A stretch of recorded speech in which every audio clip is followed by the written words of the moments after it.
Aris Rinaldi ST sekaligus narasumber, serta seluruh peserta yang hadir yang saya banggakan. Segala puji bagi Allah Subhanahu wa Ta'ala yang telah memberikan nikmat dan juga kesehatan sehingga kita dapat berkumpul bersama pada kesempatan ini dalam kegiatan sosialisasi POW, RTOW dan penyusunan laporan UPP Bendungan WS Kepulauan Riau tahun 2021. Salawat dan salam semoga tetap terlimpahkan kepada junjungan kita Nabi Muhammad SAW beserta para sahabat, keluarga, dan para pengikutnya yang istiqomah. Bapak Ibu yang kami hormati, untuk mengawali acara pada hari ini, marilah kita berdoa yang akan dipimpin oleh Saudara Muhammad Arbi ST. Kepada saudara kami silakan.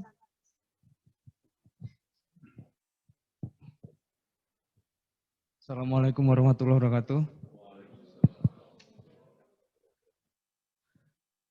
Baiklah, sebelum memulai acara hari ini, marilah kita tundukkan kepala, bermunajat kepada Allah Subhanahu wa Ta'ala untuk memohon keridhaannya atas apa yang akan kita lakukan pada hari ini.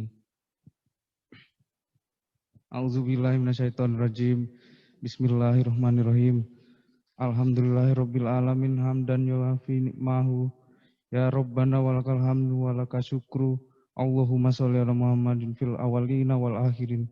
Allahumma ya Allah, ya Tuhan kami, dengan mengucapkan puji dan syukur kehadirat-Mu atas segala rahmat dan karunia-Mu yang telah Engkau limpahkan kepada kami, kepada para pemimpin kami, kepada masyarakat dan negara kami. Allahumma ya Allah, ya Rabbana ya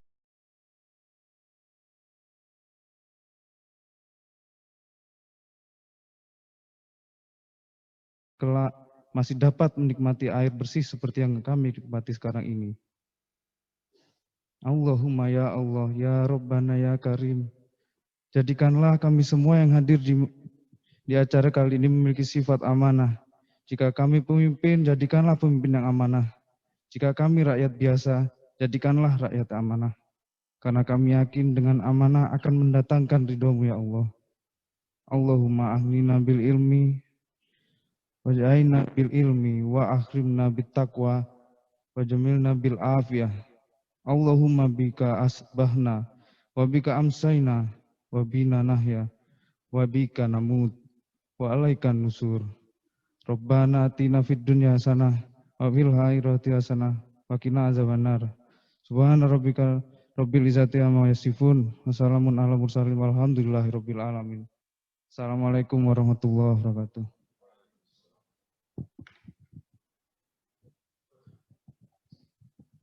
Selanjutnya, laporan panitia yang akan disampaikan oleh Kepala Satker Operasi dan Pemeliharaan SDA Sumatera 4 kepada Bapak Erlangga Perwira STMP SDA, kami persilakan. Terima kasih. Mohon izin Pak Hanif. Bismillahirrahmanirrahim. Assalamualaikum warahmatullahi wabarakatuh. Selamat pagi dan salam sejahtera untuk kita semua. Bapak-bapak, ibu-ibu yang saya hormati, pada kesempatan pagi hari ini izinkan saya memberikan laporan pelaksanaan sosialisasi penyusunan POW, RTOW, dan penyusunan laporan OPP Bendungan WS Kepulauan Riau. Yang terhormat Kepala Balai Wilayah Sungai Sumatera 4, sekaligus penanggung jawab UPB BWS Sumatera 4, yang dalam hal ini diwakili oleh Kasih OP BWS Sumatera 4, Bapak Nur Hanif Sutama STMSC, Bidakdo, sekaligus Ketua UPB BP Batam yang dalam hal ini diwakili oleh Bapak Sarono beserta tim. Yang kami hormati, Koordinator Pengelola Bendungan Lagoy beserta anggota. Yang kami hormati, Bapak Insinyur Joko Mulyono ME dan Bapak Aris Rinaldi ST selaku narasumber, serta seluruh peserta yang hadir yang saya banggakan. Baiklah, saya akan memulai laporan kegiatan pada hari ini. Yang pertama, dasar kegiatan ini adalah Peraturan Menteri Pekerjaan Umum dan Perumahan Rakyat Nomor 27 PRT M 2015 tentang bendungan. Yang kedua, tujuan dari kegiatan ini adalah untuk meningkatkan kapasitas dan koordinasi antara UPB BWS Sumatera 4, UPB BP Batam, dan pengelola Bendungan Lagoy dalam menyusun pola operasi waduk, rencana tahunan operasi waduk, serta menyusun laporan operasi, pemeliharaan, dan pemantauan bendungan. Yang ketiga, waktu dan tempat Rabu 21 April 2021 dan hari Kamis tanggal 22 April 2021. Pukul 9 sampai dengan selesai bertempat di ruang rapat BWS Sumatera 4. Sasaran kegiatan adalah anggota UPB BWS Sumatera 4, anggota UPB BP Batam, dan pengelola Bendungan Lagoy. Rundown acara kegiatan ini dilakukan selama 2 hari, dengan rundown acara dibagi menjadi 3 sesi, yaitu sesi pembukaan, sesi inti, dan sesi penutup. Demikianlah laporan kegiatan ini saya sampaikan. Mohon maaf bila ada salah dan kekurangan dalam pelaksanaan kegiatan ini. Selamat mengikuti kegiatan ini sampai selesai nantinya. Saya tutup dengan sebuah pantun, berlayar kapal menuju Natuna, gulung tali diikat simpai. Walaupun kita sedang berpuasa, ikut acara sampai selesai. Sekian dari saya, wabillahi taufik wal hidayah, wassalamualaikum warahmatullahi wabarakatuh.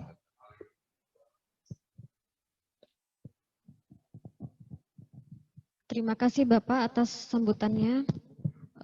Berikutnya, sambutan Kepala Balai Wilayah Sungai Sumatera 4 Batam. Dalam hal ini diwakilkan oleh Kepala Seksi Operasi dan Pemeliharaan BWS Sumatera 4 Batam. Kepada Bapak Nul Hanif, kami persilakan. Bismillahirrahmanirrahim. Pertama-tama kami sampaikan permohonan maaf dari Ibu Kepala Balai karena di waktu bersamaan juga ada acara rapat sehingga tidak bisa hadir pada acara kita kali ini. Berikut kami sampaikan sambutan Kepala Balai Wilayah Sungai Sumatera 4 Batam pada acara sosialisasi penyusunan POW, RTOW, dan penyusunan laporan OPP Bendungan WS Kepulauan Riau. Yang kami hormati Bapak Manajer Air Baku, Direktorat Badan Usaha dan Fasilitas Lingkungan BP Batam, Bapak Hajat Widakdo, yang juga merupakan Ketua UPB BP Batam atau mewakili beserta tim. Kemudian yang kami hormati Koordinator Pengelola Bendungan Lagoy beserta tim juga. Yang kami hormati Bapak Insinyur Joko Mulyono ME. Sehat Pak ya? Hadir Pak. Dan Bapak Aris Rinaldi mungkin besok harinya selaku narasumber. Yang kami hormati teman-teman dari BWS Sumatera 4 Batam yang tidak dapat kami sebutkan satu persatu dari unsur Bendungan, Satker PJSA dan UP. Yang kami hormati juga Bapak Satker OP, Kepala Satker OP Bapak Erlangga Perwira beserta tim. Assalamualaikum warahmatullahi wabarakatuh. Puji dan syukur marilah sama-sama kita sampaikan, ucapkan kehadirat Allah SWT atas berkah, nikmat dan rahmatnya kita masih bisa berkumpul di ruang rapat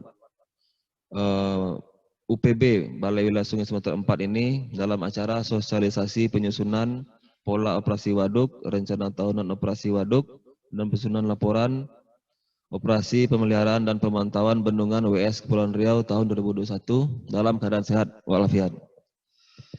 Tidak lupa salawat berserta salam kepada junjungan kita Nabi besar Muhammad SAW. Amin amin ya rabbal alamin. Beras kelapa menjadi santan hendak menggulai si ikan sepat. Selamat datang kami ucapkan di kantor BWS Sumatera 4. Bapak-bapak, ibu-ibu, para undangan yang saya hormati, pola operasi waduk atau POW merupakan kerangka dasar operasi waduk untuk jangka panjang dan menjadi patokan acuan pelaksanaan pembuatan rencana tahunan operasi RTOW. POW diwujudkan dalam rule curve zona operasi yang dibatasi oleh lengkung batas operasi normal atas dan lengkung batas operasi normal bawah, serta rencana air masuk dan keluar. Penurunan muka air waduk yang terlalu cepat atau terlalu rendah dapat menimbulkan potensi longsoran, penurunan, retakan, dan lain-lain pada tubuh bendungan. Untuk itu kami dari BWS Sumatera 4 Batam merasa perlu melaksanakan kegiatan ini agar pemilik maupun pengelola bendungan dapat memahami lebih lanjut cara untuk menyusun pola operasi waduk dan menyusun rencana tahunan operasi waduknya masing-masing. Bapak-bapak, ibu-ibu dan undangan yang kami hormati, sesuai dengan Peraturan Menteri Pekerjaan Umum dan Perumahan Rakyat, Permen PU nomor 4 tahun 2015 tentang kriteria dan penetapan wilayah sungai. Wilayah Sungai Kepri ini masuk ke dalam wilayah sungai strategis nasional, di mana pengelolaan sumber daya airnya menjadi wewenang dan tanggung jawab Menteri. Dalam hal ini adalah Menteri Pekerjaan Umum dan Perumahan Rakyat. Untuk itu kami selaku Balai Wilayah Sungai Sumatera 4 Batam, yang merupakan perpanjangan tangan dari Direktorat Jenderal Sumber Daya Air Kementerian PUPR, ikut serta dan diikut sertakan dalam pengelolaan dan menjaga keberlangsungan sumber daya air yang ada di tiap bendungan di wilayah Kepri, walaupun bukan sebagai pemilik bendungan. Sehingga peran UPB BP Batam dan UPB Lagoy sangat penting untuk mengkoordinasikan apa yang terjadi pada bendungannya, meliputi operasi, pemeliharaan, dan pemantauannya, dan dikoordinasikan dengan UPB BWS Sumatera 4 Batam agar menjamin terselenggaranya tata pengaturan air yang baik pada setiap wilayah sungai, guna mewujudkan kemanfaatan sumber daya air yang berkelanjutan untuk kemakmuran rakyat di segala bidang kehidupan. Untuk itu kami harapkan kepada bapak-bapak, ibu-ibu, tamu undangan dapat mengikuti rangkaian kegiatan pada hari ini dan besok sampai selesai. Semoga kegiatan kita berjalan lancar dan mendapat hasil yang semaksimal mungkin. Demikian hal yang dapat kami sampaikan dalam kesempatan pagi ini. Semoga Allah Subhanahu wa taala senantiasa memberikan rahmat-Nya bagi kita semua. Panglima patuh pada sang raja, titahnya raja menjadi pedoman. Mari bersama kita bekerja menjaga bendungan tetap aman. Wabillahi taufiq wal hidayah. Assalamualaikum warahmatullahi wabarakatuh.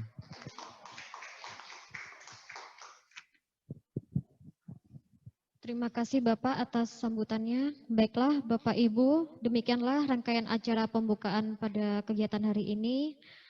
Saya selaku pembawa acara mohon maaf apabila ada salah kata. Saya akhiri. Wabillahi taufik wal hidayah. Wassalamualaikum warahmatullahi wabarakatuh.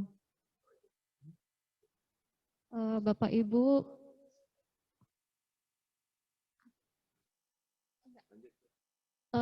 kita foto bersama terlebih dahulu.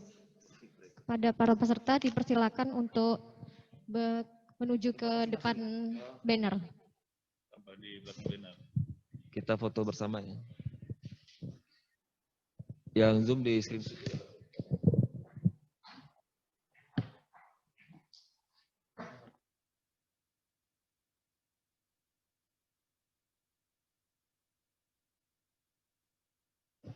Pak Joko, kami izin foto bersama terlebih dahulu, Pak.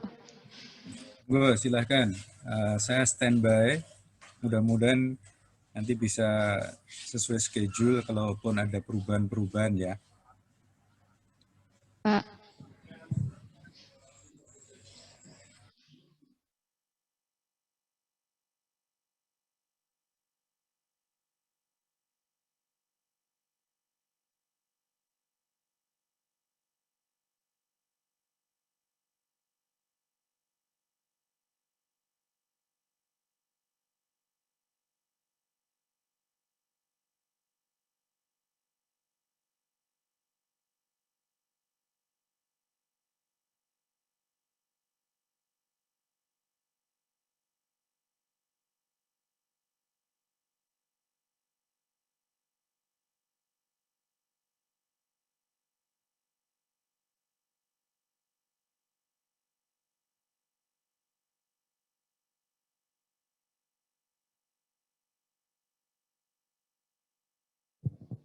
Bapak Ibu dipersilakan duduk kembali.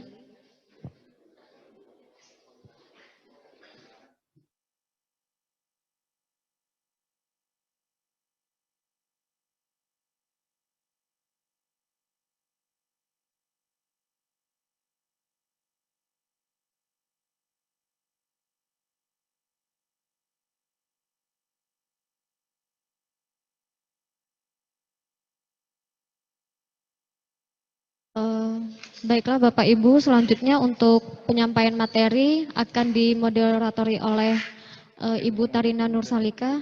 Kepada Ibu kami persilakan.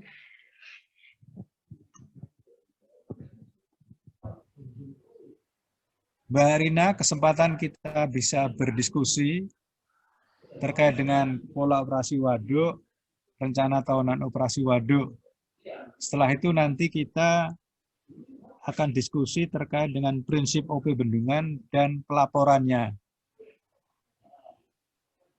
Silakan Mbak Rina. Siap Pak, terima kasih banyak Pak atas paparannya. Mungkin kita izin diskusi dulu jika ada yang mau ditanyakan. Sepertinya tidak ada yang ini Pak. Mungkin kita langsung lanjut dulu Kak Pak ke materi berikutnya. Oke, sip. Tentang prinsip OPP. Boleh ditambahkan Pak Joko? Oh ya, Alhamdulillah. Ini ada Mas Aris, ahli bendungan kita juga akan menambahi Mbak Rina. Ya, monggo Pak Aris. Boleh, ini yang disampaikan Pak Joko sudah sangat baik sekali. Saya cuma menambahkan sedikit studi kasus terkait RPOW, di mana kebetulan kami juga sedang di lapangan untuk kasus, ya mungkin teman-teman juga pada tahu, Bapak Ibu semuanya, bahwa beberapa hari yang lalu di Nusa Tenggara terjadi badai siklon ya, Seroja, di mana badai ini juga mempengaruhi rencana tahunan operasi waduk. Nah, mungkin untuk teman-teman di Batam atau BWS 4 dengan UPB-nya dari swasta, UPB dari BWS maupun UBP dari BP Batam, kalau kita lihat sebelumnya bahwa bendungan-bendungan di BP Batam khususnya memiliki fungsi air baku. Dan salah satu yang bisa kita jadikan studi kasus terkait badai yang menimpa Indonesia beberapa hari yang lalu, ini kita jadi pelajaran juga bahwa salah satu pipa air baku maupun pipa air irigasi mengalami kerusakan. Dan ini tentunya mempengaruhi air yang dikeluarkan dari waduk untuk kebutuhan air baku maupun air irigasi yang ada di wilayah terdampak saat ini mungkin di Nusa Tenggara. Dan ini juga mungkin nanti jadi perhatian juga buat teman-teman UPB, khususnya petugas, ketika RTW waduk ini diterapkan di masing-masing bendungannya, ketika terjadi bencana atau kondisi yang bisa dikatakan post major dalam darurat, mungkin pola operasi waduknya akan sedikit berubah. Jadi bisa dipertimbangkan ketika nanti menyusun rencana tahunan operasi waduk, mempertimbangkan kondisi-kondisi tertentu. Mengingat saat ini memang bukan saja Indonesia ya, mungkin di luar sana kondisi iklim ataupun perubahan dari curah hujan ini tidak bisa ditentukan berdasarkan curah hujan yang ada di pos atau stasiun curah hujan. Jikapun kita overlay dengan data TRMM, ya mungkin Bapak Ibu bisa mengetahuinya dengan data satelit, kita bisa istilahnya melakukan planning B.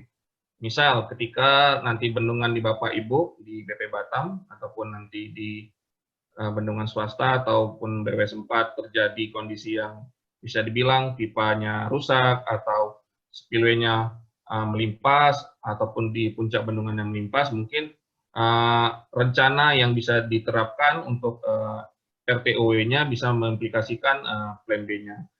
Dan untuk menjawab pertanyaan tadi juga Pak Sarono, kebetulan saya sekilas dengar, mohon maaf untuk panitia, memang di sini sinyalnya juga terbatas. Ada pertanyaan yang terkait dengan pariwisata maupun olahraga. Untuk pariwisata memang seperti penjelasan Pak Sarwono, ada peraturan dari, mungkin kalau di Batam ini ada, bisa jadi dari kota Batamnya atau BP Batamnya yang membuat semacam zonasi Pak Sarwono, di mana zonasi ini mungkin zonasi 1, 2, atau 3, dan di zonasi ini ya tentu kita tidak bisa, mungkin untuk zonasi yang bisa berkaitan dengan tubuh bendungan ataupun yang bisa dikatakan objek vital dari bendungan tersebut tidak bisa dimasuki oleh masyarakat secara umum. Dan untuk mengakomodir itu bisa saja mungkin di salah satu zonasinya atau zonasi 2 atau zonasi 3 yang tidak terlalu berkaitan dengan keamanan bendungan dibuatkan semacam spot-spot yang mungkin nanti bisa berfungsi untuk semacam swafoto. Kalau kita ambil studi kasus di Jatiluhur ataupun di bendungan yang sedang dibangun di Ciawi dan Sukamahi, memang ada spot-spot tertentu yang jaraknya itu bisa dibilang relatif aman dari potensi untuk mengganggu keamanan bendungan. Tapi secara background-nya itu mungkin yang bisa dibilang milenial sekarang atau yang viral sekarang, background-nya itu mengindikasikan bahwa swafoto tersebut berada di lokasi bendungan tersebut, misalnya Jatiluhur.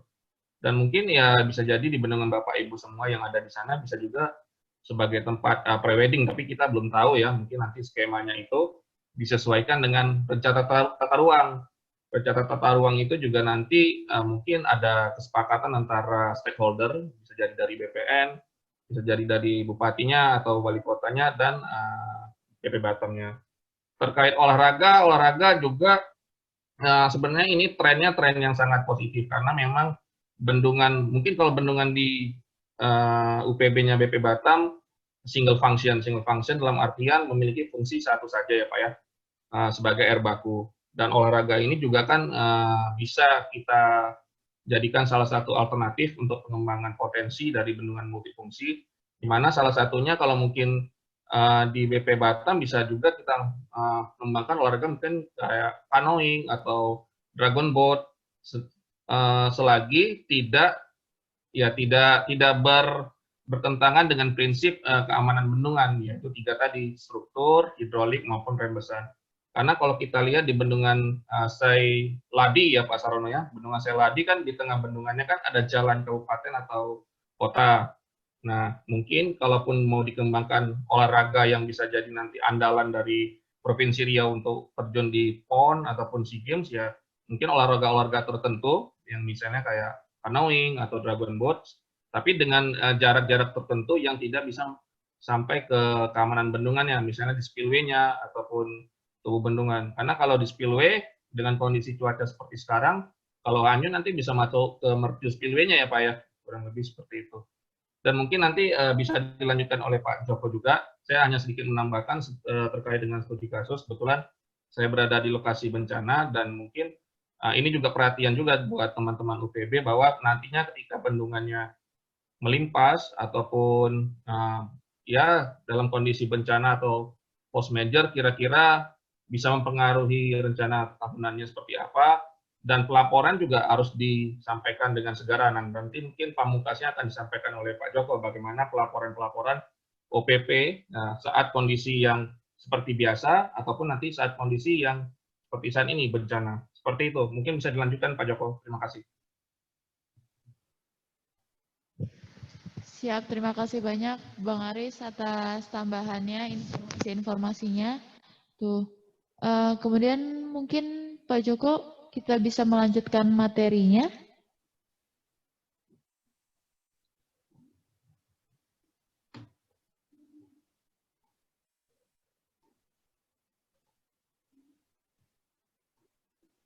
Assalamualaikum. Nih.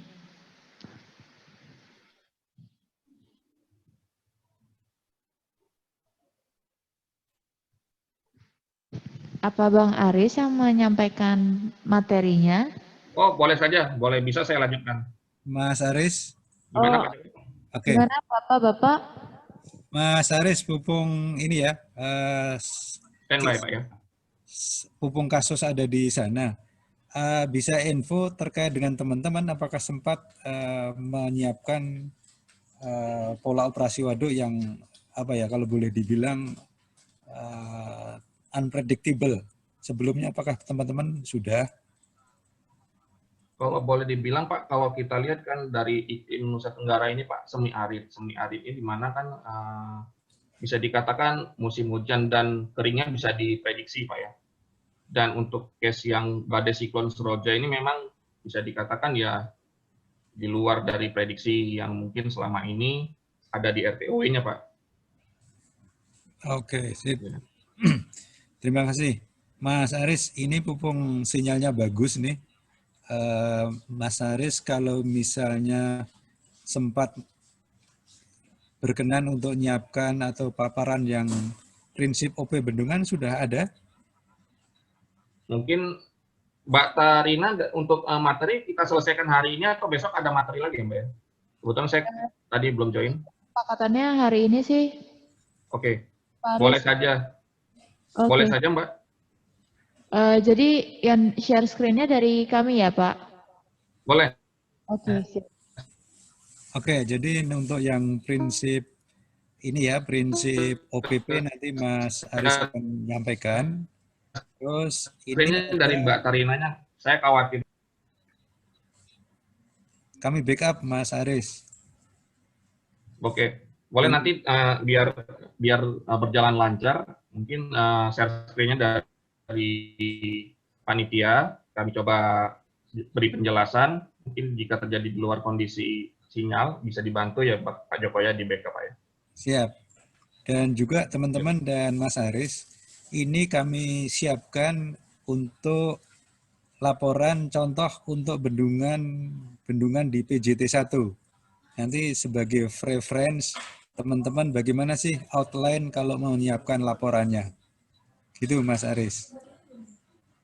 Oh ya, baik. Terima kasih. Mungkin bisa langsung share screen aja ya Bu Tarina ya. Siap, izin Pak Aris sebelumnya materinya yang mana ya? Yang judulnya OPP, materi OPP.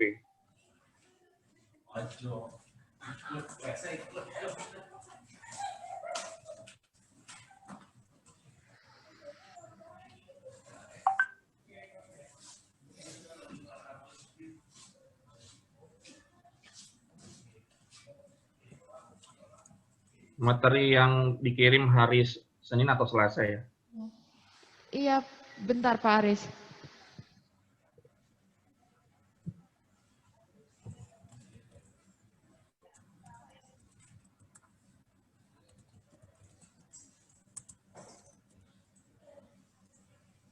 Dua menit Pak, izin Pak, 2 Boleh. menit. Sambil 2 menit saya coba overview aja secara umum ya, bahwa memang untuk materi yang coba saya saring ini berkaitan dengan prinsip operasi pemeliharaan bendungan.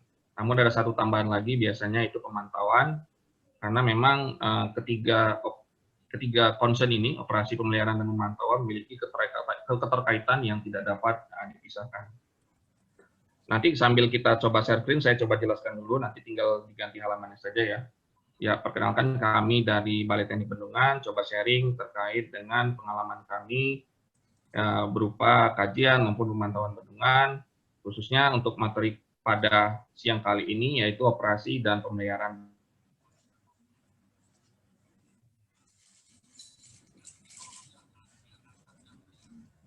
Sekitar 60 halaman, kita coba ringkas saja biar Bapak Ibu semuanya bisa buka puasa dengan keluarganya juga ya. Mungkin mau buka puasa di kantor juga nggak apa-apa. Oke. Terkait dengan operasi dan pemeliharaan bendungan, memang sesuatu yang bisa dikatakan berlangsung secara kontinu setiap tahunnya. Sebelumnya sudah dijelaskan materi oleh Pak Joko, yaitu POW dan RPOW, di mana terkait pelaporan ini merupakan salah satu hal yang bisa dibilang rutin dilakukan oleh UPB, dalam hal ini oleh petugasnya, ya, karena petugas UPB memiliki kinerja yang langsung terjun di lapangan. Terkait pembagian fungsinya itu disesuaikan dengan SK-nya sendiri, apakah SK-nya itu di bagian operasi, pemeliharaan, atau pemantauan. Mungkin ada satu tambahan lagi, yaitu keamanan. Namun ini kita bahas berkaitan dengan operasi, pemeliharaan, dan pemantauan. Oke, di sini saya coba lanjut di slide ketiga, mudah-mudahan di sana sudah ada hard copy-nya, bahwa untuk bendungan dan potensi risiko, ya seperti yang saya sharing sebelumnya, bahwa di kasus kita, bahwa bendungan baku seperti di Batam, manfaat irigasi, manfaat sebagai pembangkit listrik, juga memiliki manfaat, ya boleh langsung ke slide 3 aja ya Bu ya. Siap. Ya, oke. Nah ini bisa dilihat di sini bahwa slide selanjutnya aja, slide 4, bahwa bendungan memiliki manfaat dan potensi risiko. Saya rasa kalau untuk manfaat sudah dijelaskan Pak Joko.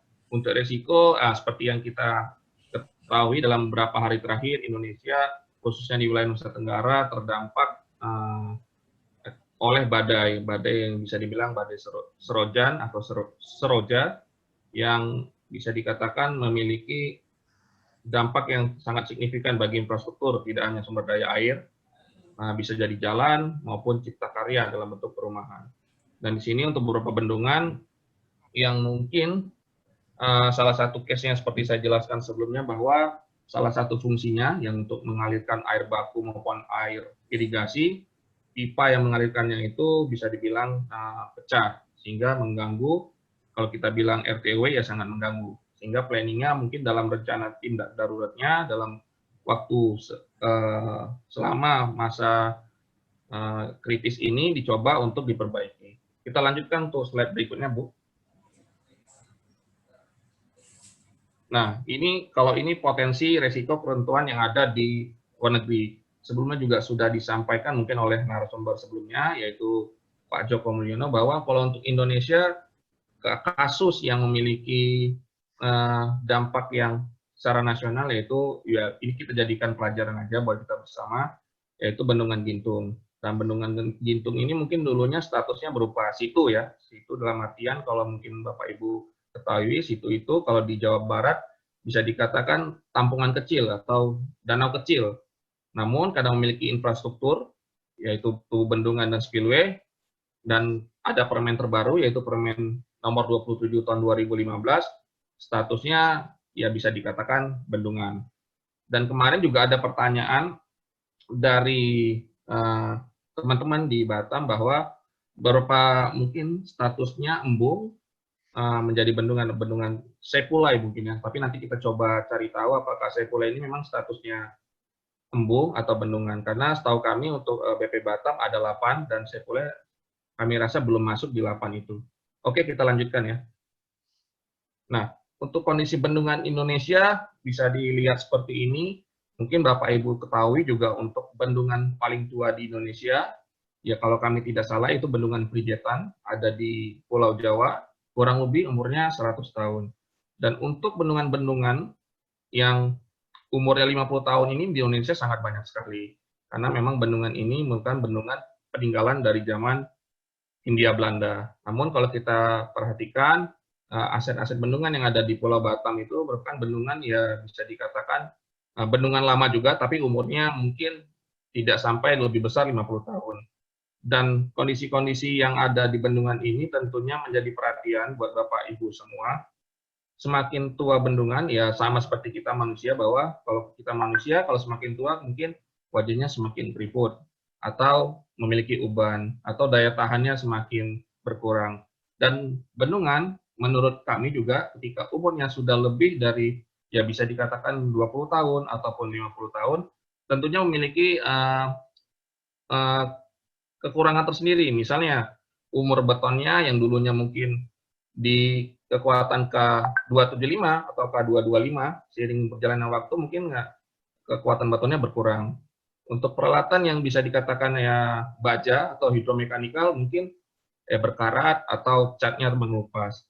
Dan untuk peralatan instrumentasi, ya ini mungkin yang sering terjadi di bendungan lama, bahwa peralatan instrumentasinya tidak berfungsi lagi. Apakah mungkin memang belum di-flashing atau memang tidak terbaca. Nah, ini adalah sesuatu hal yang sering terjadi untuk bendungan-bendungan yang bisa dikategorikan bendungan lama. Dan kami harap mungkin untuk bendungan yang nanti UPB baru seperti Segong, kami rasa untuk instrumentasinya mungkin bisa berjalan dengan lancar. Kita lanjutkan ya. Nah, ini studi kasus di luar negeri, kami rasa ini sebagai sebagai kasana ilmu saja, sebagai referensi, dan di kita juga ada salah satu kasus dan bisa dijadikan pelajaran. Di situ bisa dilihat ya Bapak Ibu ya, di tabel paling terakhir itu ada tulisan situ Gintung. Dan yang meninggal itu ya setahu kami 99 dari 102, 3 orang lagi itu dalam kondisi mungkin ya rusak berat ya. Kita lanjutkan. Nah, ini adalah salah satu upaya pengelolaan bendungan, di mana faktor pengelolaan bendungan termasuk dalamnya merupakan operasi dan pemeliharaan. Kita lanjutkan saja ya. Upaya pemeliharaan, ya kita di slide selanjutnya boleh Pak. Di mana pentingnya pengelolaan ini ya agar fungsi bendungan tersebut dapat optimal, yang melayani pelayanan yang prima. Misalnya bendungan ini memiliki fungsi air baku, tentunya fungsi pelayanan air bakunya harus optimal juga. Dan saat ini memang bendungan-bendungan yang ada di Indonesia yang dulunya mungkin single function untuk air baku maupun air irigasi diharapkan memiliki fungsi lainnya, ya seperti yang mungkin di-sharing pada sesi sebelumnya, yaitu fungsi sharing untuk kebutuhan olahraga maupun pariwisata. Namun yang menjadi cermatan kita bahwa ya di sini bisa dilihat di slide selanjutnya, boleh Pak, bahwa ini namanya Sitlakom ya. Sitlakom ini SID ini Survey Identification Design, yaitu di tahapan study. LA ini Land Acquisition, ya penyiapan lahan. C ini construction-nya, dan yang paling terakhir itu OM. Dan OM ini adalah mungkin bisa dikatakan bagian yang sangat panjang. Mungkin untuk proses pembangunan bendungan bisa 4-5 tahun, namun OM-nya ini seperti di penjelasan sebelumnya bisa saja lebih besar 60 tahun, atau seperti bendungan Jatiluhur bisa lebih dari itu. Kita lanjutkan. Nah, di sini bisa kita lihat ini step-stepnya. Kami rasa step-step ini bisa dilihat saja nantinya, namun ada poin yang menarik di sini, poin nomor 7, yaitu penghapusan fungsi bendungan, di mana fungsi bendungan ini jika dihapuskan tentunya bendungan ini dianggap tidak sebagai bendungan lagi. Untuk bendungan yang dihapuskan fungsi bendungannya, saat ini baru ada 2 di Indonesia, yaitu Bendungan Nakan dan Bendungan Namuk. Nah, kedua bendungan ini merupakan bendungan tailing, bendungan limbah tambang, di mana ketika kontrak karyanya atau proses penambangannya berakhir, bendungan ini tidak difungsikan lagi sebagai bendungan. Kami rasa kalau bendungan yang berfungsi sebagai air baku maupun air irigasi, fungsinya tetap terus berjalan, karena memang ini bendungan ini merupakan aset yang dimiliki oleh pemerintah. Kita lanjutkan ya. Nah, di sini ada proses pembangunan bendungan sampai fungsinya. Kami rasa terkait pelaporan OP ini bisa dibaca saja. Kita selanjutkan.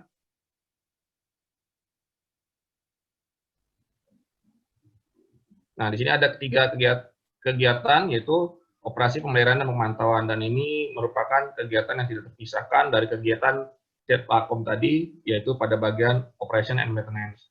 Dan baiknya memang operasi pemeliharaan dan pemantauan ini menyesuaikan dengan besar dari bendungan itu tersebut ya. Misalnya kalau bendungan yang di atas 500.000 tampungannya dengan di atas 50 juta, tentu kegiatan operasi pemeliharaan dan pemantauannya tidak sama. Dan ini juga mempengaruhi jumlah SDM yang nantinya ditempatkan pada bendungan tersebut. Kita lanjutkan. Kita lanjutkan saja. Kalau ini kami rasa sudah dijelaskan ya sebelumnya operasi pemeliharaan seperti apa. Ini juga kita lanjutkan saja. Nanti kita masuk ke slide yang ya ini dilanjutkan saja, ini juga dilanjutkan. Nah, ini boleh. Di sini bisa kita lihat ya, ini mungkin jenis mobilnya ini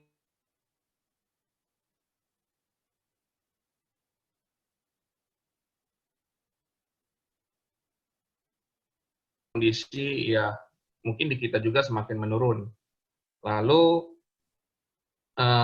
semakin tua juga memiliki resiko yang sangat tinggi juga.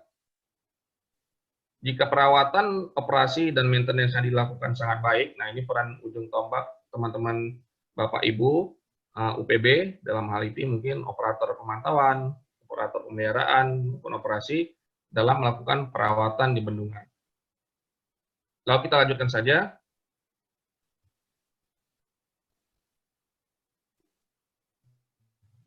Nah, ini ya, bisa dikatakan problematika yang sering menjadi curhatan para UPB ya, bahwa kalau OP ini anggarannya kecil, tapi tidak seperti itu juga. Di sini bisa kita lihat bahwa kondisi bendungannya cepat rusak sesuai dengan umur efektifnya. Memang bendungan ini kalau kita lihat dibangun dalam rentang umur tertentu. Jadi misalnya bendungan Bapak Ibu semua yang dibangun dalam umur 50 tahun dan saat ini sudah berfungsi 60 tahun, kami rasa 10 tahun itu istilahnya usia bonusnya saja ya. Namun yang menjadi perhatian dengan semakin bertambahnya umur bendungan tentu biasanya biaya perawatannya itu sangat besar. Seperti yang di slide sebelumnya bahwa dalam maintenance mobil juga seperti itu. Semakin tua mobilnya tentu ada beberapa spare part ataupun bagian-bagian utama yang diganti. Dan pada bendungan juga seperti itu. Umumnya, ya, slide yang tadi boleh, yang ini ya. Umumnya untuk bendungan yang semakin tua biasanya ya, instrumentasinya itu kebanyakan sudah mungkin tidak berfungsi. Dan jika dilakukan penggantian, biasanya merek tertentu tersebut sudah tidak tersedia lagi di pasaran. Karena memang ketika dibangun mungkin tahun 80-an, mereknya apa, dan saat ini mereknya sudah tidak tersedia. Namun yang menjadi concern sini buat Bapak Ibu, yang memiliki peran sebagai mungkin nanti bidang operasi dan pemeliharaan langsung bendungannya, beberapa instrumen yang mungkin bisa dijadikan tolak ukur dalam pemantauan maupun OM-nya bendungan, diantaranya yaitu patok geser. Nah, ini salah satu instrumen yang paling mendasar. Yang kedua, untuk pemantauan rembesan, kita bisa menggunakan observation well maupun VNORS. Ini juga instrumentasi yang bisa kita bilang sangat basic. Namun untuk beberapa instrumentasi, jika misalnya bendungannya terletak pada zonasi gempa, tentunya membutuhkan alat-alat yang berkaitan dengan gempa. Kami rasa untuk bendungan-bendungan di BP Batam sudah memiliki instrumentasi yang sesuai dengan peruntukannya. Oke, kita lanjutkan. Ini boleh dilanjut saja, Pak. Nah, ini juga sudah dijelaskan secara umum. Kami rasa nanti bisa dibaca saja. Bisa dilanjutkan.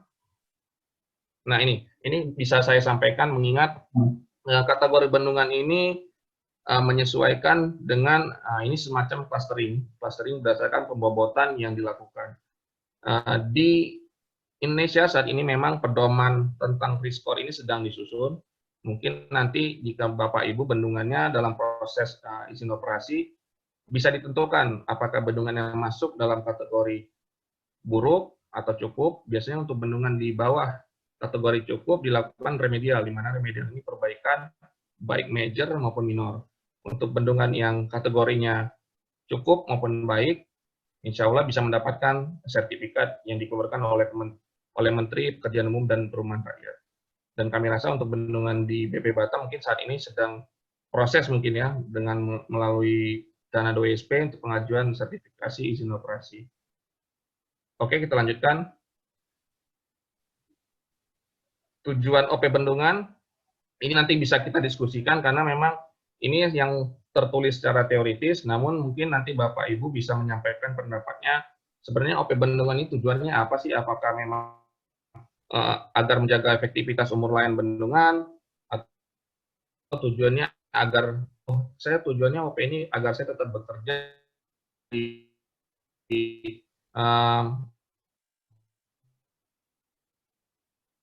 tempat tersebut ya, sasaran seperti ini, nanti bisa dibaca saja. Kita lanjutkan. Di slide selanjutnya, ya ini dilanjutkan saja.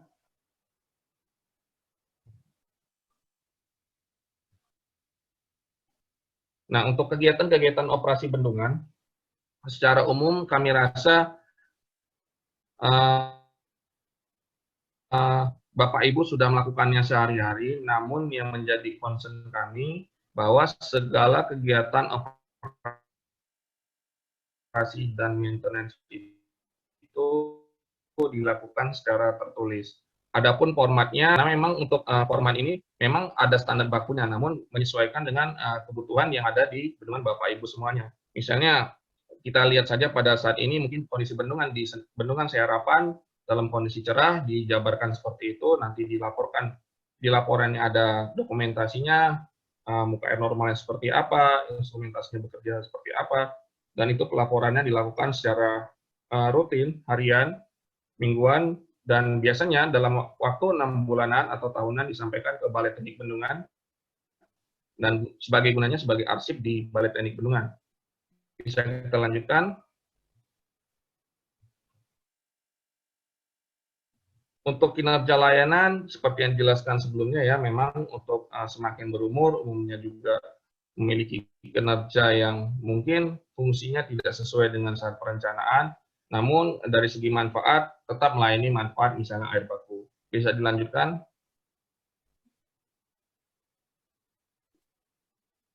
Nah, ini yang membedakan dengan operation, bahwa pemeliharaan ini merupakan kegiatan yang dilakukan untuk menunjukkan kegiatan operasi.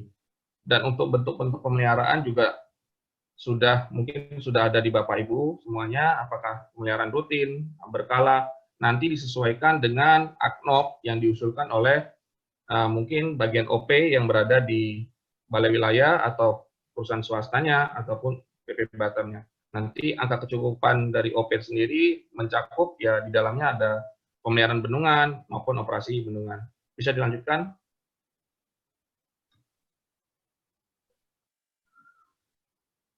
Nah, untuk pemantauan volume waduk ini kita sebut namanya survei batimetri, di mana untuk mengetahui apakah tampungan waduk saat di awal perencanaan sampai saat ini memiliki tampungan yang sama atau tidak.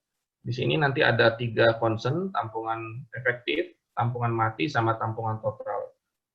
Nah, ini merupakan sesuatu hal yang bisa dikatakan lumrah, dilakukan secara 5 tahunan, dalam istilahnya ya pemeriksaan besar. Mungkin saya kurang tahu juga apakah di tahun ini atau di tahun depan bendungan-bendungan yang ada di BP Batam akan dilakukan pemeriksaan besar. Sebelumnya sudah dilakukan perencanaan instrumentasi ya, SS, untuk 5 bendungan, setahu kami. Dan mungkin ya di situ juga perannya untuk mengetahui juga volume tampungannya apakah masih sesuai dengan desain atau tidak, apakah nanti akan dilakukan pengerukan atau bottom outlet-nya bisa dirilis.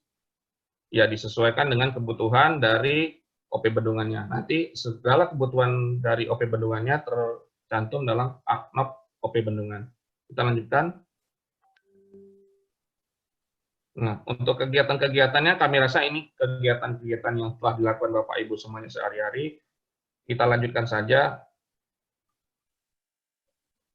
Dan ini juga segala sesuatunya sudah ada di permen. Kalau untuk irigasi ada permennya sendiri, untuk bendungan ada permennya sendiri.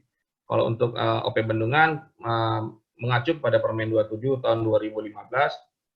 Kita lanjutkan. Nah, ini contoh-contohnya saja. Kami rasa karena mengingat waktu yang sangat terbatas yang diberikan kepada kami, ini bisa kita lanjutkan. Nanti mungkin kita langsung ini saja kita kasih contoh kasus dalam bentuk laporan OP yang ada di bendungan PJT 1.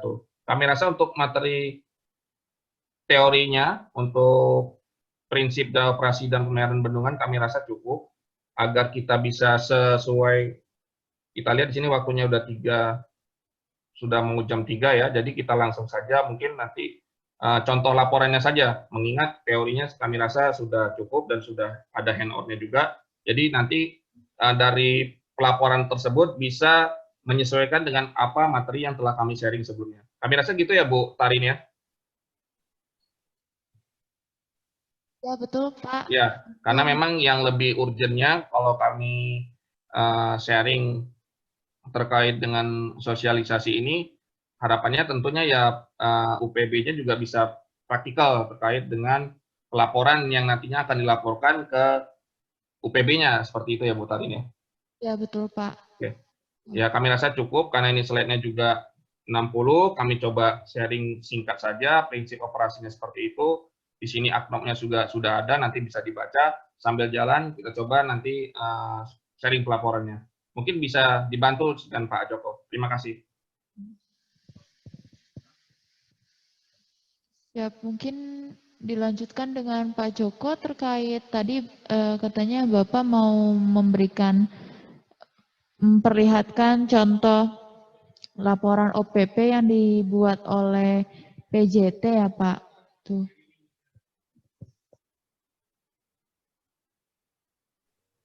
Oke, terima kasih Mbak Rina.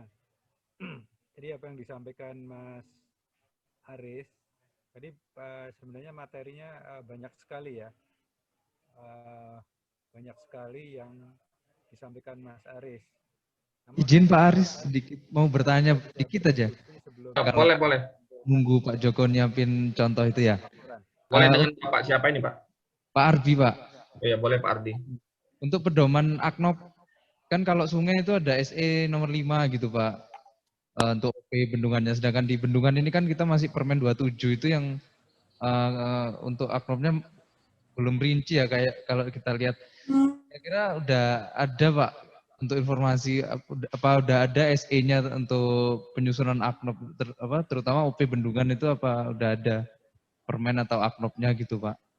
Nah, ini pertanyaan Pak Ardi baik sekali, dan kebetulan yang akan disampaikan Pak Joko juga nanti berkaitan dengan aknop dan pelaporannya. Mungkin nanti sekalian langsung dijelaskan oleh Pak Joko ya Pak Ardi ya, karena biar sekalian gitu antara pelaporan dan aknop-aknopnya.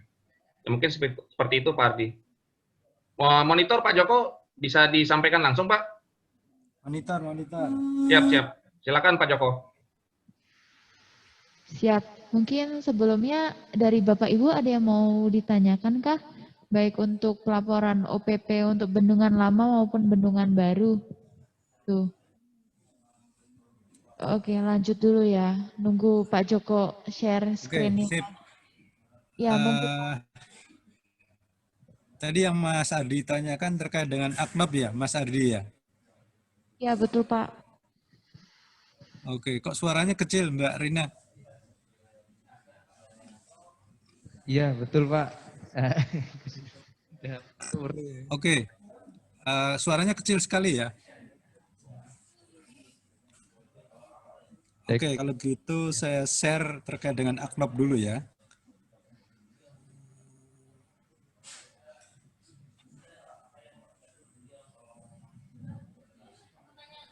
Tes Pak, udah kenceng suaranya?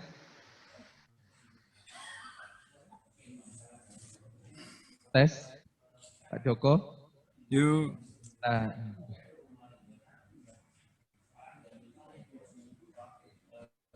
Betul Pak, terkait SE-nya OP Bendungan tadi. Kalau sungai kan nomor 5, terus pantai, ya lah pokoknya. Kok kecil ya, nggak kedengaran ya? Ya, silakan Mas. Ya, saya akan cerita terkait dengan aknop ya.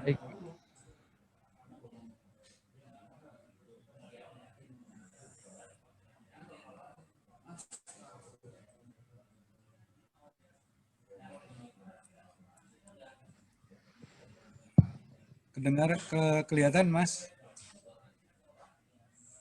Terlihat Pak. Oke, sip. Teman-teman, jadi kayaknya yang ditanyakan Mas Ardi terkait dengan SE tentang aknop ya? Betul Pak, aknop bendungan. Oke, sip. Ini memang kesempatan ya teman-teman.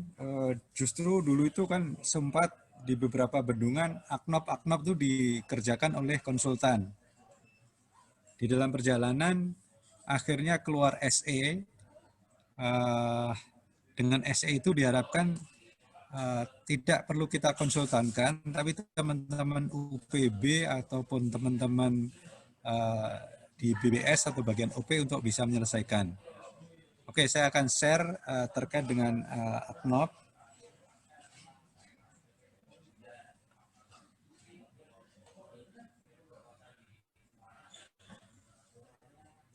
Ini materi waktu itu saya di beberapa kali melakukan aknop, yaitu kebutuhan nyata, operasi, dan pemeliharaan bendungan. Ini yang tadi, saya kira tidak kita ulang, tadi sudah pada kenal. Nih, kegiatan OP Bendungan merupakan kegiatan yang sangat penting agar bendungan beserta waduknya dapat bekerja secara normal, memberi manfaat sesuai dengan umur rencana dan keamanan bendungan tetap terjaga. Memang betul ya teman-teman, selama ini kaitannya dengan OP kurang begitu diperhatikan dalam hal OP Bendungan. Kadang-kadang kita dikasih ibaratnya kita dikasih 50 juta bisa jalan, dikasih 20 juta juga jalan, dikasih 50 juta juga jalan. Sehingga kita nggak tahu persis berapa sih yang sebenarnya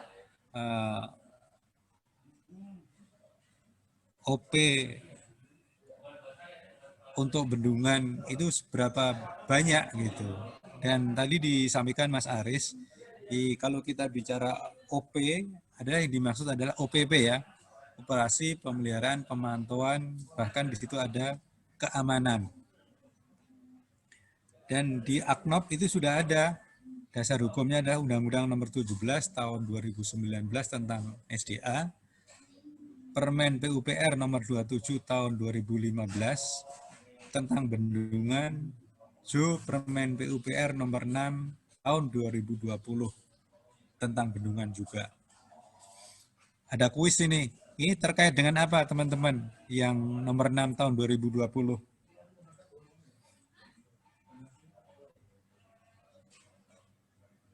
Izin Pak, untuk Permen PUPR Yes. nomor 6 tahun 2020 ini juga tentang bendungan Pak.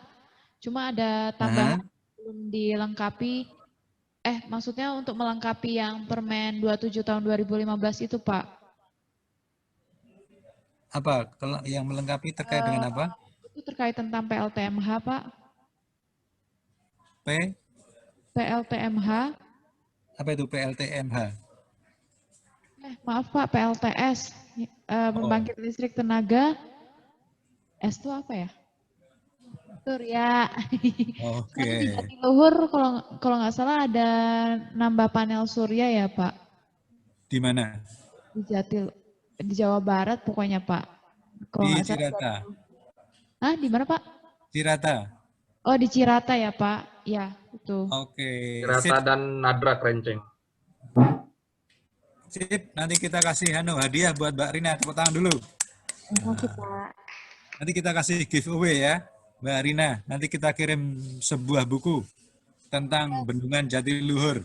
Alhamdulillah, makasih banyak Pak. Oke, sip. Nanti di sela-sela kami akan ada giveaway juga. Siapa tahu nanti Mas Aris juga menyampaikan giveaway untuk peserta sosialisasi hari ini. Yap. Mas Aris ini penulis juga loh teman-teman. Nah, apa yang ditanyakan disampaikan Mas Ardi yaitu terkait ini. AKNOP tentang bendungan. Ini kayaknya yang lain belum ada loh. Irigasi udah ada SE-nya belum, saya juga nggak tahu persis.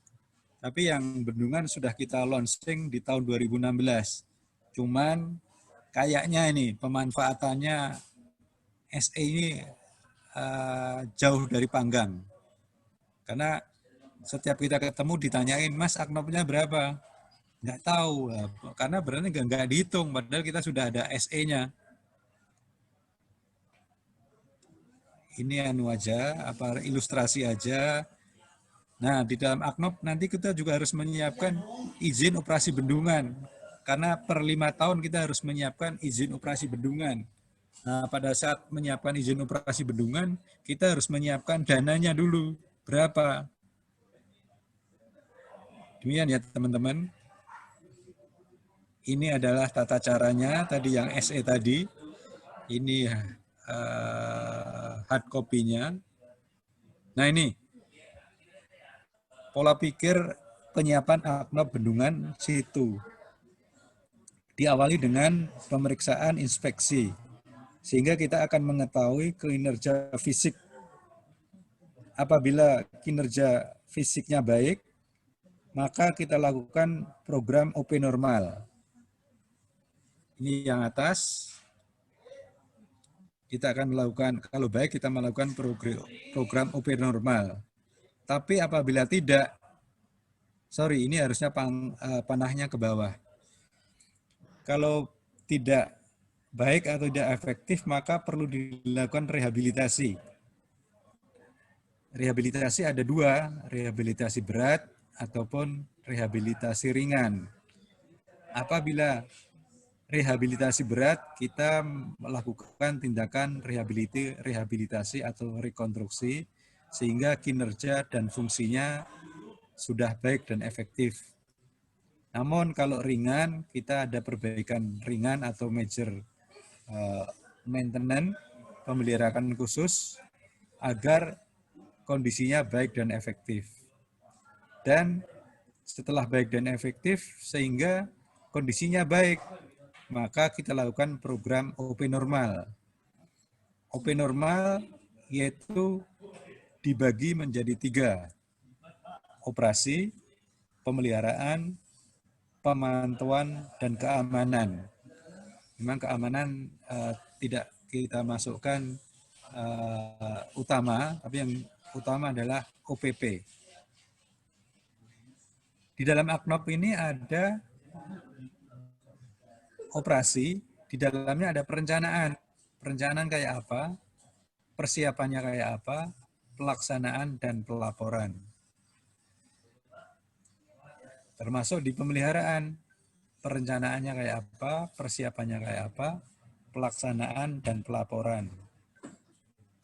Terus pemantauan demikian juga, perencanaan, persiapan, pelaksanaan dan pelaporan.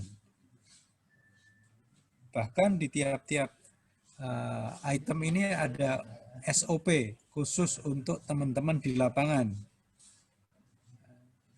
Kayaknya ini teman-teman di lapangan dalam melakukan operasi dan pemeliharaan maupun pemantauan tidak memiliki SOP. Adanya pedoman. Pedoman itu yang dibuat oleh unit pengelola bendungan yang berupa bendel, satu bendel.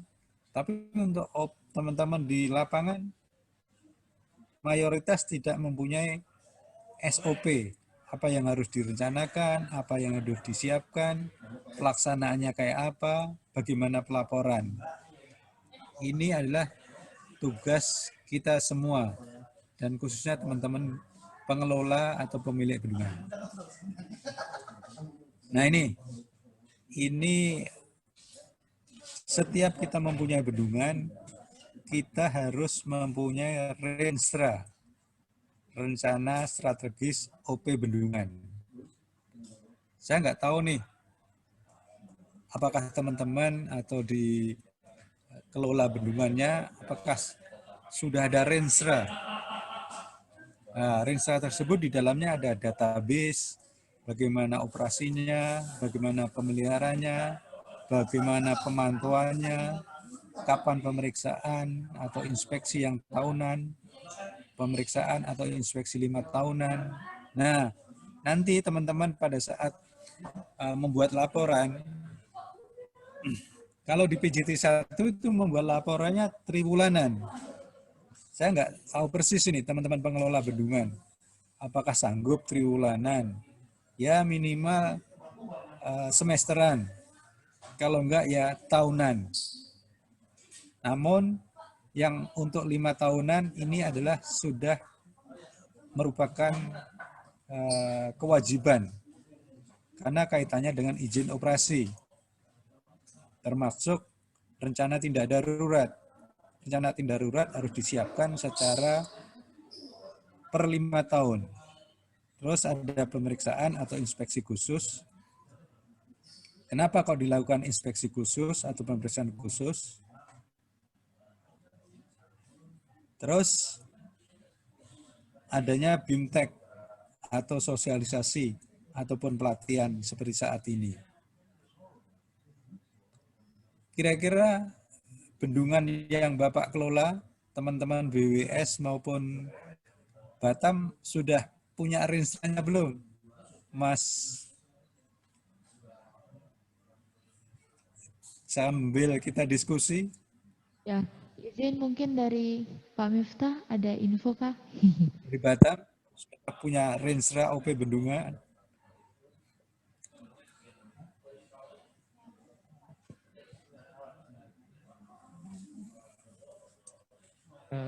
Sharing Pak ya, Pak. Yes.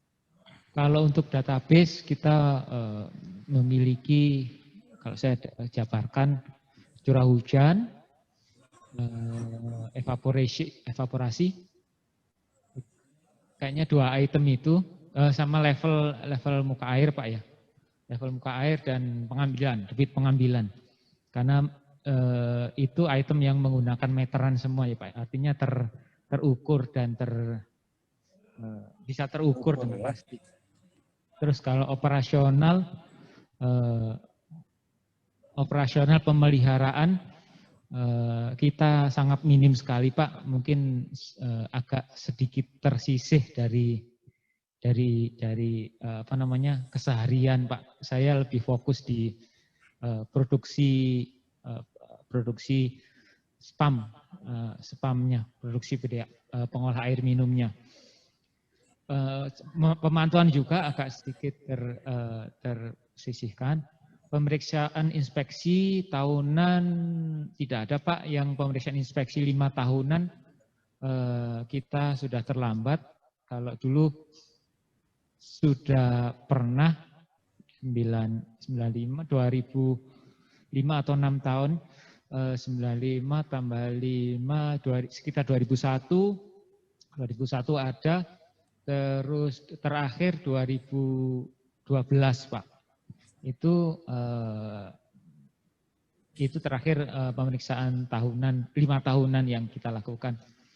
Izin operasional memang belum Pak.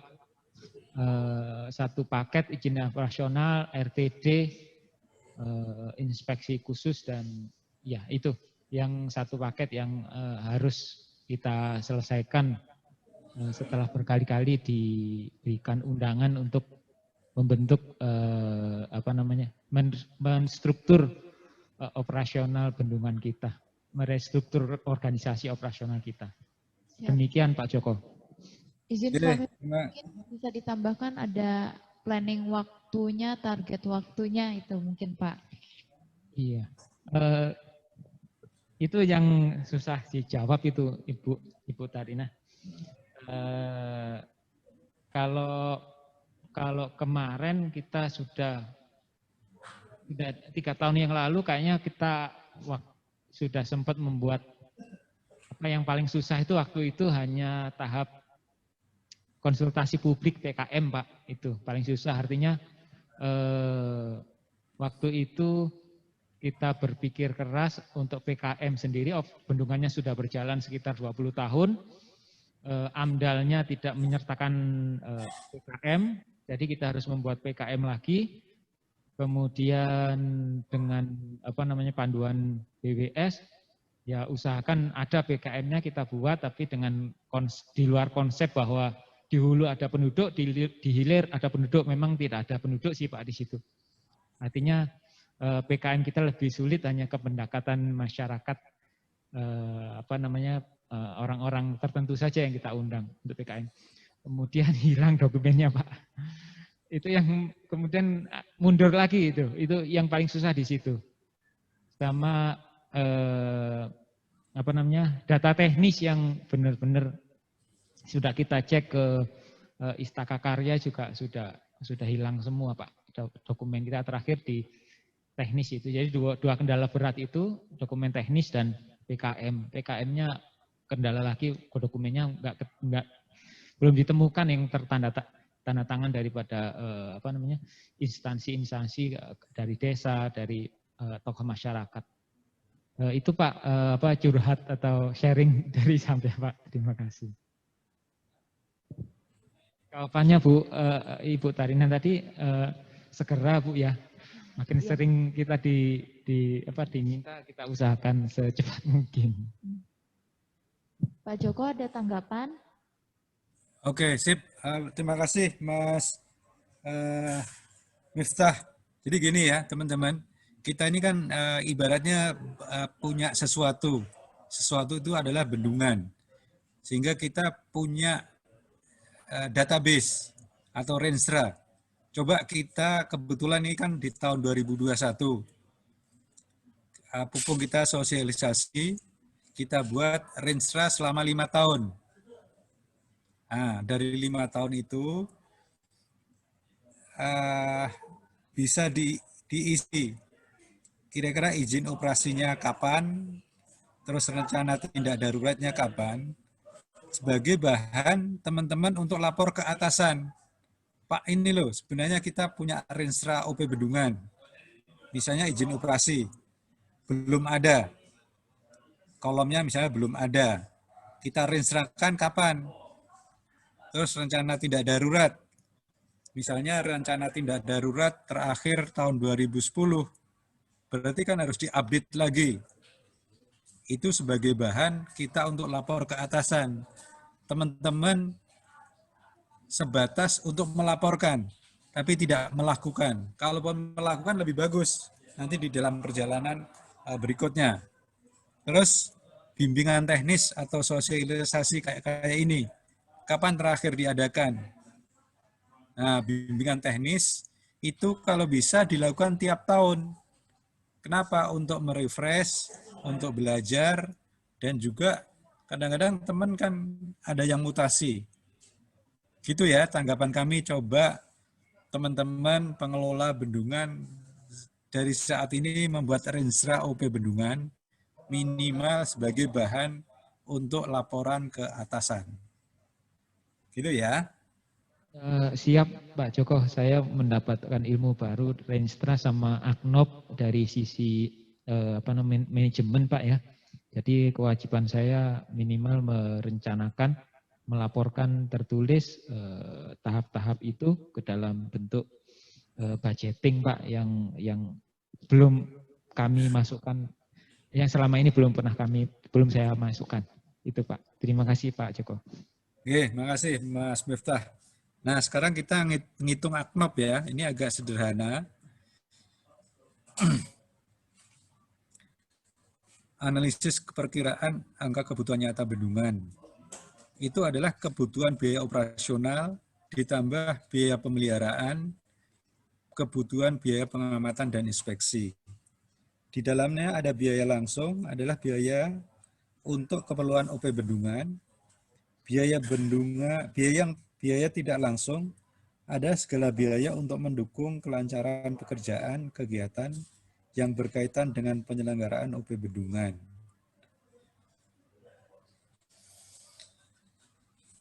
Biaya langsung atau kegiatan operasi bendungan dan waduk itu terkait dengan peralatan hidromekanikal, pintu-pintu air, operasi untuk fungsi pelayanan, operasi untuk fungsi pengamanan, terkait dengan operasi pintu air, bottom outlet, pintu spillway. Terus ada kegiatan pemeliharaan, ada yang rutin, ada yang berkala. Di sana ada pemeliharaan bangunan fisik bendungan dan prasarana pelengkapnya, pemeliharaan hidromekanikal, peralatan dan instrumentasi. Kegiatan monitoring, pengamatan dan inspeksi, yaitu kegiatan penelusuran, pencatatan data instrumentasi, kegiatan pengamatan dan pemantauan, kegiatan inspeksi. Sedangkan biaya tidak langsung adalah segala biaya untuk mendukung kelancaran pekerjaan, kegiatan yang berkaitan dengan penyelenggaraan OP. Antara lain, operasional kantor, biaya listrik, langganan telepon, perjalanan dinas, biaya pelatihan, dan lain-lain. Nah, apakah teman-teman pernah menduga, mengira-ngira, atau menghitung biaya langganan listrik dan telepon per bulannya untuk bendungan X berapa, perjalanan dinas berapa? Coba kalau dari sekarang kita mulai, kita alokasikan biaya listrik misalnya X rupiah, telepon Z rupiah per bulan, sehingga akan ketemu per tahun. Itu sebagai dasar kita untuk mengajukan anggaran. Terus ada biaya tak terduga, adalah dana yang dialokasikan khusus untuk mengantisipasi segala kejadian di luar perhitungan yang dapat menimbulkan gangguan terhadap kelancaran pelaksanaan kegiatan OP bendungan. Nah, misalnya tadi kemarin ada kegiatan yang tidak terduga, adanya banjir. Bahkan kadang-kadang kalau nggak salah teman-teman harus, kemarin saya dengar ngurus kebakaran. Nggak apa-apa, memang kalau tugasnya teman-teman di PB Batam salah satunya untuk membantu kebakaran, tapi sudah disiapkan dulu. Ini loh biaya yang tak terduga. Sederhananya teman-teman, kalau kita menghitung Aknop, itu adalah volume dikalikan harga satuan dan frekuensi. Contoh nih, misalnya kita pemeliharaan bendungan. Misalnya pengecatan kantor. Pengecatan kantor ada volumenya berapa meter persegi. Dikalikan harga satuan. Misalnya harga ngecat kantor per meter persegi ada Rp100.000. tinggal dikalikan 500 meter persegi, kalikan 100.000 rupiah. Nah, per tahunnya berapa? Kalau pengecatan kantor paling per tahun sekali, berarti indeksnya adalah 1 kali. Terus ada pemeliharaan babat rumput misalnya. Volumenya berapa, harga satuannya per meter persegi berapa. Kalau babat rumput kita anggap misalnya per 3 bulan. Berarti frekuensinya indeksnya adalah 4 kali per tahun. Sederhananya demikian teman-teman.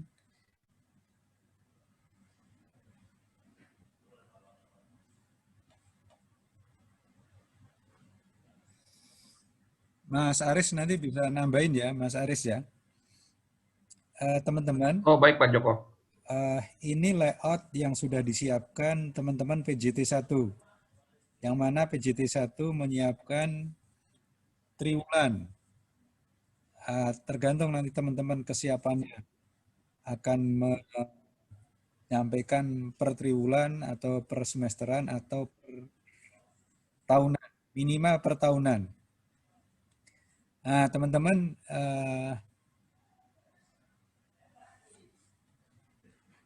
diawali dari data daftar isinya ya. Di situ ada daftar dari daftar isi ada kata pengantar, daftar istilah, daftar isi, daftar gambar, dan daftar tabel. Ini layout yang yang persis dari PJT 1, belum kita modifikasi. Nanti kalau bisa dimodifikasi, teman-teman bisa nambahin atau nanti Mas Aris.